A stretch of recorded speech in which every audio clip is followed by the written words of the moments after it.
अब क्या हुआ, वर्ल्ड वॉर ख़त्म हो गया और जैसा कि भारतीयों को उम्मीद थी कि उन्होंने अंग्रेज़ों का उनके वर्ल्ड मतलब युद्ध में साथ दिया है और उन्होंने प्रॉमिस किया था कि लड़ाई के बाद वो भारतीयों के बारे में सोचेंगे, लेकिन ऐसा कुछ नहीं हुआ। जो ब्रिटिशर्स से अपने प्रॉमिस से मुकर गए, तो जो भारतीय हैं उनका गुस्सा बहुत बढ़ गया और उनके गुस्से को देखकर अंग्रेज़ों को ये डाउट हो गया था कि अगर इनको अभी नहीं दबाया गया तो ये हमारे लिए घातक हो सकते हैं। और इसी जल्दबाजी में 1919 में वो एक एक्ट लेके आए जिसे हम द रोलेट एक्ट के नाम से जानते हैं।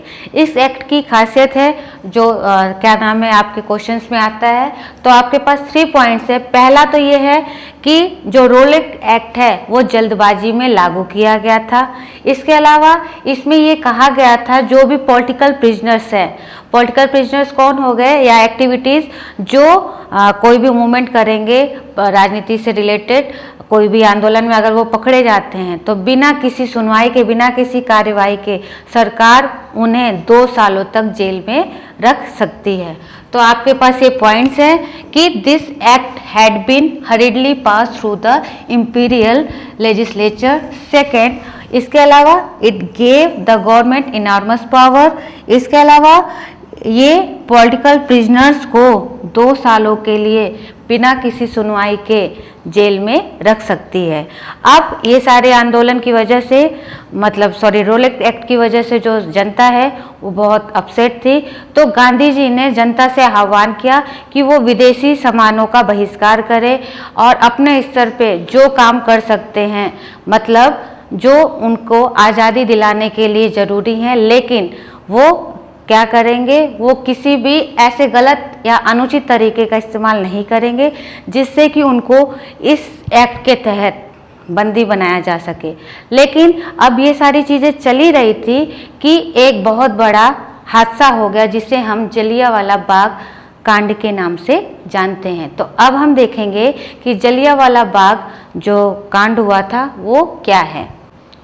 तो जैसा कि हमने देखा कि रोलेट एक्ट के विरोध में जो स्ट्राइक हो रही थी, रैलियां हो रही थी और जो ब्रिटिश थे वो बहुत ज़्यादा डरे हुए थे, क्योंकि जो ब्रिटिशर्स थे उनको इस बात का डर था कि अगर उन्होंने इस मूवमेंट को यहीं पे नहीं दबाने की कोशिश की तो ये आंदोलन बहुत तेज़ी से बढ़ेगा और एक ऐसी कंडीशन आ जाएगी कि उन्हें शायद ये देश भी छोड़ना पड़ जाए।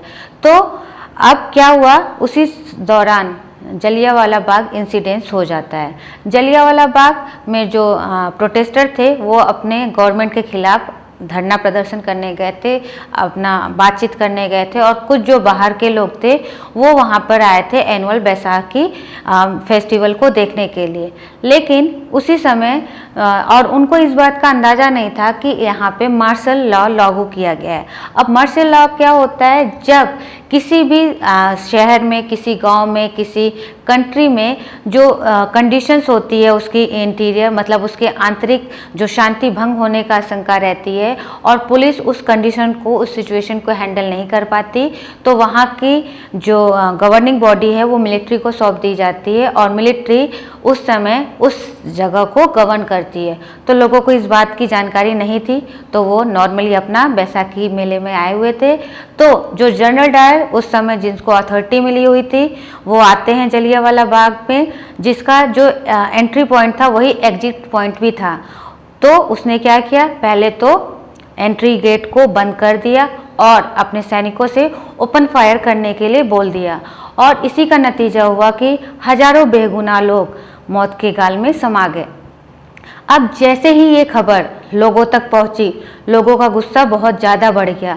लोगं ने क्या किया, अंग्रेज़ों की बड़ी बड़ी जो बिल्डिंगें थी उनको जलाना शुरू किया, सरकारी दफ्तरों में आग लगा दी और भी बहुत सारे काम किए। तो जो और सरकार भी जो है वो भी दमन के मूड में थी।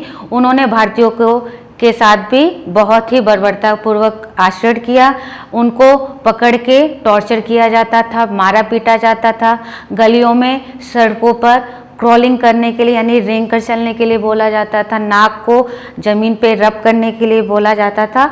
तो मतलब दोनों तरफ से जो एक्सट्रीम था वो बहुत ज़्यादा हो चुका था और इन सब को देखते हुए गांधी जी ने असहयोग आंदोलन को वापस ले लिया। अब क्या हुआ, गांधी जी ने मूवमेंट को, जलियांवाला बाग को देखकर अपना सहयोग आंदोलन वापस ले लिया था। तो अब क्या हुआ, गांधी जी को ये बात अच्छे से पता चल गई थी कि अगर अब उन्हें आज़ादी चाहिए या अंग्रेज़ों से उन्हें मुक्त होना है तो जो प्रोग्राम है वो बड़े स्तर पर करना होगा और उसके लिए हिंदू और मुस्लिम को एक होना होगा। इसके लिए गांधी जी ने खिलाफत इश्यू का मुद्दा उठाया। अभी खिलाफत इश्यू क्या था, इसके कुछ पॉइंट्स हैं, आप देखेंगे। The first world war had ended with the defeat of Ottoman Turkey. First world war कैसे ख़त्म हुआ था, क्योंकि ऑटोमन टर्की की हार हुई थी। ऑटोमन टर्की कौन थे, ये मुस्लिम स्पिरिचुअल लीडर थे, जैसे कि बाकी धर्म में, जैसे हिंदू धर्म में शंकराचार्य होते हैं, क्रिश्चियन में पोप होते हैं, तो इसी तरह मुस्लिम में स्पिरिचुअल गुरु होते हैं जिन्हें खलीफा कहते हैं।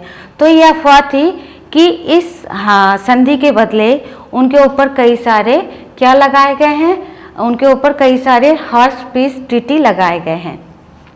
तो खलीफा को डिफेंड करने के लिए मुंबई में दो लीडर्स आते हैं, मोहम्मद अली और शौकत अली।